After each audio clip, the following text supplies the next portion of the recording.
Good morning. Thursday, January 9th. We're back at it. Fairgrounds. Such a great card. 10 races today. Not a lot of racing here in the U.S. With cancellations kind of across the country. Prayers in California here on the West Coast. It's brutal to watch that. It's been crazy to watch those fires and lots of cold and snow, I know, across the country. So light racing today, but Fairgrounds racing, 10 race card, and it looks good. So let's dive in.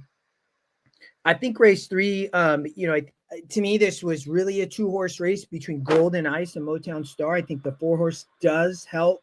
Scratching out of the race does help Motown Star. Motown Star does look like pace of the race. Jarrett Loveberry rides for Mike Maker. This is who I'd put on top. The 6 player, though, and I think you can play Exacta and Daily Double here. We'll talk about that. But, I think likely pace setter, you can look here, been on the lead both times, but, has faced some pressure, and those came out of sprints. Right now stretches out to 2 turns, and the GSR says should be just fine going the distance here. It's a maiden claimer, but I think you can cut quite a bit here. It's a fairly weak group, and Jarrett for Mike Maker could get loose out on the front end. Golden Ice, you can play in the Exacta. Not sure at the price we're going to get.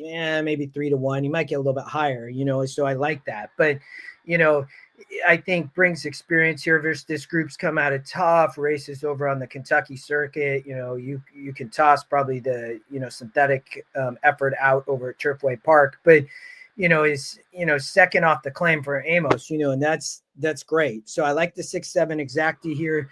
And you could look at a Daily Double as well into race 4. We're going to talk about that. I really like Custom Punch on the front end, but don't forget about Miss Rosie. That's who I like in the Exacta. I am playing against Misdemeanor here. Only 19% to win. Custom Punch has a big pace advantage. You can see here, if we go over to the race simulator kind of at the end, the 1 and 6 are coming, but the 3 is there loose on the lead, I think. And the 1, I think, is the horse that can come. But Custom Punch, for Bourgeois, I'm assuming is how you pronounce your name, Keith, so apologies.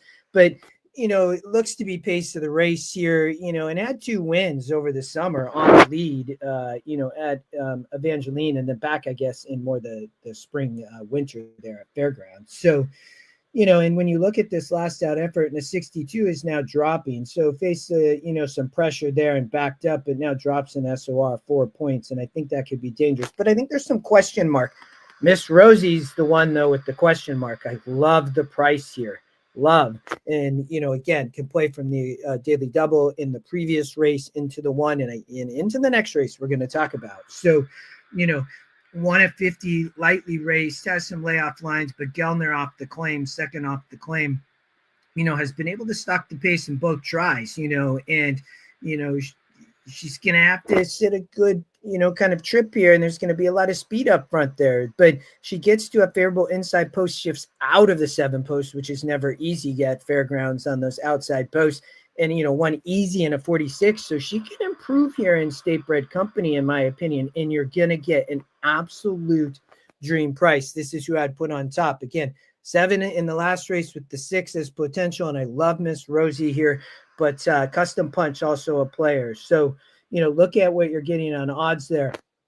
In the next race, though, is our, another kind of value play of the day. Plaza Q, first time out. Scotty Longshot on the turf in a maiden claimer.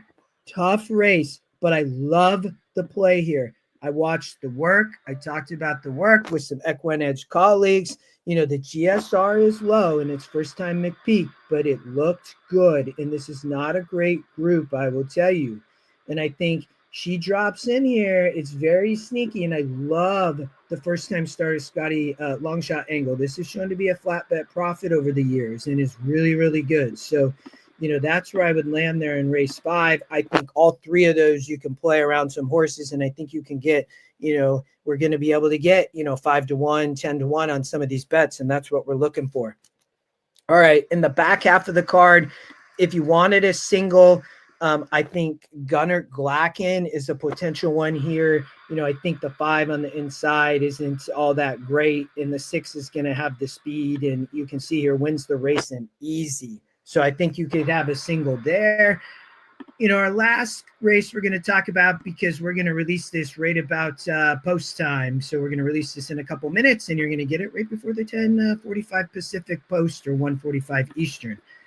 But here, I like Notice Me Too on top. This is a fairly wide open race, but, Notice Me Too has back-to-back wins for Stidham, a good GSR. I think can improve here, can stock off the pace. This is a, 5.5 sprinting on the turf, so they can be difficult. But I think in that outside post, and there's some speed up front, which also is dangerous if you read my analysis in EquinEdge. But I think Notice Me Too gives us a good price at 6-1. That would be another area where I'd be looking for some value, and I think has some good potential to hit the board and or include in horizontal. So don't forget about that. All right, we will be back tomorrow. We're at time. Good luck today. Hit the QR code up above. 3 free races per day. Chat soon.